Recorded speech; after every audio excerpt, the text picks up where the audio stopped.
కొన్ని కథలు వినిపించవు, అలాగని మన కంటికి కనిపించవు. అవి మన మనసులో ఎప్పటికీ మిగిలిపోతాయి. కొన్ని సంబంధాలు మాటల్లో కనిపించవు, కానీ మన జీవితం అంతా మన వెంట నడుస్తూనే ఉంటాయి. ఒక తండ్రి ప్రేమ ఎలా ఉంటుందంటే, అది గొంతుకి చెప్పలేదు, అది నిశ్శబ్దంగా మన కోసం జీవిస్తుంది.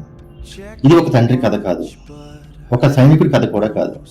ఇది తన జీవితం మొత్తం దేశానికి, మిగిలిన శ్వాస తన కొడుక్కి అంకితం చేసిన ఒక మనిషి కథ.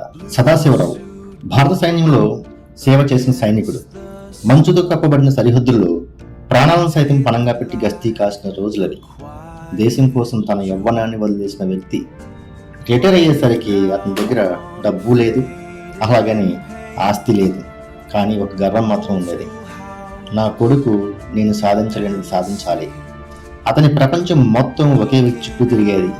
అదే అతని కొడుకు రోహన్. రోహన్ చిన్నప్పుడు తండ్రి సెలవుల్లో ఇంటికి వచ్చే రోజు ఇంట్లో అంతా ఒక పండుగలా మారేది. నాన్న నన్ను భుజాల మీద ఎక్కించుకోవా అంటూ నవ్వుతూ పరిగెత్తుకుంటూ వచ్చేవాడు. సదాశివరావు ఆ నవ్వులతోనే అలసట మొత్తం మర్చిపోయి తన కొడుకుని భుజాలపై ఎక్కించుకుని తిప్పేవాడు.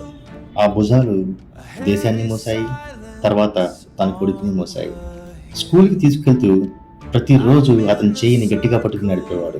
ఎందుకంటే ఎక్కడ తన కొడుకు తప్పటడుగు వేస్తాడేమో అని. రోడ్డు దాటేటప్పుడు మెల్లగా చిన్ను అని చెప్పేవాడు. నువ్వు పడిపోకుండా నేను ఉన్నాను బాబు. ఆ మాటలే రోహన్కి ధైర్యం, ఆ చేయి అతని ప్రపంచం. పెన్షన్ తక్కువ, అవసరాలు ఎక్కువ. తండ్రి తన కోసం ఎటువంటి సౌకర్యాలు అనుభవించలేదు. పాదాలు నొప్పించిన పాత చెప్పుల్ని మళ్ళీ మళ్ళీ కుట్టించి తిరిగేవాడు. సౌకర్యం ఉన్న సైకిల్ పైన తిరిగాడు. ఎందుకంటే అతని ప్రతి అడుగు తన కోసం కాదు, తన కొడుకు భవిష్యత్తు కోసం. కానీ తన కొడుకు చదువులో మాత్రం రాజీ పడలేదు. ఫీజు కోసం అప్పులు చేశాడు, పుస్తకాల కోసం ఖర్చు పెట్టాడు. రాత్రులు తానే చీకట్లో నిద్రపోయిన తన కొడుకు చదువు కోసం దీపం వెలిగించేవాడు. చదువు రోహన్ కళ్ళ మార్గమైంది. రోహన్కి వచ్చిన ప్రతి మార్కు చూసి తండ్రి కళ్ళలో గర్వం మెరిసేది. నువ్వు పెద్దవాడు అవుతావు బాబు అనే తలనిమిరేవాడు. రోహన్ పెద్ద చదువుల కోసం నగరానికి వెళ్లే రోజు రానే వచ్చింది. తండ్రి చిరునవ్వుతో నిలబడ్డాడు, కానీ ఆ నవ్వు వెనుక దాగిన కన్నీళ్లు ఎవరూ చూడలేదు. ప్రతి రాత్రి ఆకాశాన్ని చూస్తూ ఒక కోరిక కోరేవాడు, నా బిడ్డ సుఖంగా ఉండాలి. కానీ రోహన్కి తెలియదు తన తండ్రి ప్రేమ ఎంత నిశ్శబ్దంగా అతన్ని కాపాడుతుందో. కానీ మనం ఎదుగుతున్న కొద్దీ మనల్ని మోసిన భుజాలను మర్చిపోతాం. ఆ భుజాలు మాత్రం చివరి శ్వాస వరకు మన కోసం నిలబడుతూనే ఉంటాయి. పూణేలోని ఒక శ్మశాన వాటిక. మధ్యాహ్నం 3 గంటల సమయం అవుతుంది. అక్కడ ఒక తండ్రి ప్రేమ చివరిసారి పరీక్షించబడుతుంది. అమెరికాలో పెద్ద సాఫ్ట్వేర్ కంపెనీలో వైస్ ప్రెసిడెంట్గా పనిచేస్తున్న 35 ఏళ్ల రోహన్ ఫ్లైట్ దిగిన వెంటనే నేరుగా శ్మశానానికి చేరుకున్నాడు. ఎందుకంటే అతని తండ్రి సదాశివరావు మరణించారు.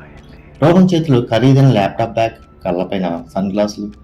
గడియారం వైపు చూస్తూ తన తండ్రి మరణం కన్నా సాయంత్రం ఫ్లైట్ మిస్ అవుతుందేమో అన్న ఆందోళన ఎక్కువగా కనిపిస్తుంది. అక్కడ అన్ని ఏర్పాట్లు సిద్ధంగా ఉన్నాయి. ఈవెంట్ మేనేజ్మెంట్ టీం అంత్యక్రియలకు ఏర్పాటు చేసింది. రోహన్ తండ్రి ముఖాన్ని ఒక్కసారి చివరిసారిగా చూశాడు. 2 బొట్ల కన్నీళ్లు జారాయి. అంతే. అన్నీ రెడీనా?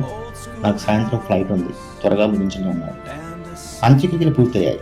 చితికి నిప్పి పెట్టాడు. పొగ ఆకాశంలో తెగిసింది. రోహన్ చెక్ బుక్ తీసి అడిగాడు, ఎంత బిల్ అయింది? అస్థికల నిమగ్నం కూడా మీరే చూసుకోండి, మళ్ళీ రావడం కుదరదు.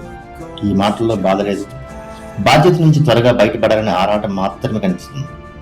ఆ నిర్వాహకుడు మెల్లగా, సార్ మీ బిల్లు ఇప్పటికే చెల్లించబడింది. రోహన్ ఆశ్చర్యపోయాడు. ఎవరు చెల్లించారు? 5 ఏళ్ల క్రితం మీ తండ్రి గారు వచ్చి మీకు ఎలాంటి ఇబ్బంది కలగకూడదని ముందుగానే మొత్తం చెల్లించారు అని చెప్పి ఒక లేఖ అతని చేతిలో పెట్టాడు. ఆ లేఖను వణుకుతున్న చేతులతో రోహన్ తెరిచాడు. ఆ లేఖలో ఇలా ఉంది: ప్రియమైన చిన్ను, నువ్వు అమెరికాలో బిజీగా ఉంటావని నాకు తెలుసు. నా మరణం నీ జీవితానికి అడ్డంకి కాకూడదు. అందుకే నా అంత్యక్రియల బాధ్యతను ముందుగానే ఏర్పాట్లు చేశాను చిన్ను. నువ్వు రావాలని నేను బలవంతం చేయను, కానీ చిన్నప్పుడు స్కూల్కి తీసుకెళ్తే నీ చేయి నేను ఎప్పుడూ వదలలేదు. ఈరోజు నా చితికి నిప్పు పెట్టేటప్పుడు నీ చేయి వణకకూడదు. త్వరగా వెళ్ళు బాబు, నీ జీవితం ముందుంది. మీ నాన్న. ఆ లేఖను చదువుతుండగా రోహన్ చుట్టూ ఉన్న ప్రపంచం ఒక్కసారిగా కుప్పకూలిపోయింది. చేతిలో ఉన్న చెక్ బుక్ మట్టిలో పడిపోయింది. అతను మోకాళ్ళపై కూర్చుని తండ్రి బూడిద ముందు వెక్కి వెక్కి ఏడ్చాడు, నాన్న నన్ను క్షమించు. ఆ రోజు రోహన్ ఫ్లైట్ ఎక్కలేదు. రాత్రంతా చితిమంటల వెలుగులో అక్కడే కూర్చున్నాడు. చివరిగా ఒక మాట, కొంతమంది అర్థం చేసుకోవాల్సిన విషయం ఒకటి ఉంది. అమెరికా డాలర్లు, పెద్ద ఉద్యోగాలు ఇవే జీవితం కాదు. అసలు విజయం అంటే ఎంత ఎత్తుకు వెళ్ళామో కాదు, ఎవరిని మర్చిపోయి వెళ్ళామో కూడా ఆలోచించుకోవాలి. లక్ష్యాలు సాధించడం గొప్పదే, కానీ ఆ ప్రయాణంలో మనల్ని నడిపించిన చేతులను, మన కోసం త్యాగం చేసిన మనుషులను మర్చిపోవడం అది విజయమే కాదు. ముందుగా మనిషిగా బ్రతకడం నేర్చుకోవాలి, బంధాలకు గౌరవం ఇవ్వడం నేర్చుకోవాలి, మనిషిలా బ్రతకడం నేర్చుకోవాలి. ఎందుకంటే డబ్బుతో ఇంటిని కట్టవచ్చు, కానీ ప్రేమతో కుటుంబం నిలుస్తుంది. అంత్యక్రియలు అవుట్సోర్సింగ్ చేయవచ్చు, కానీ కన్నీళ్ళు మాత్రం మన హృదయం నుంచి రావాలి. జీవితంలో ఎంత దూరం వెళ్ళినా మనల్ని మొదట నడిపించిన మన అడుగులు మాత్రం మర్చిపోకండి.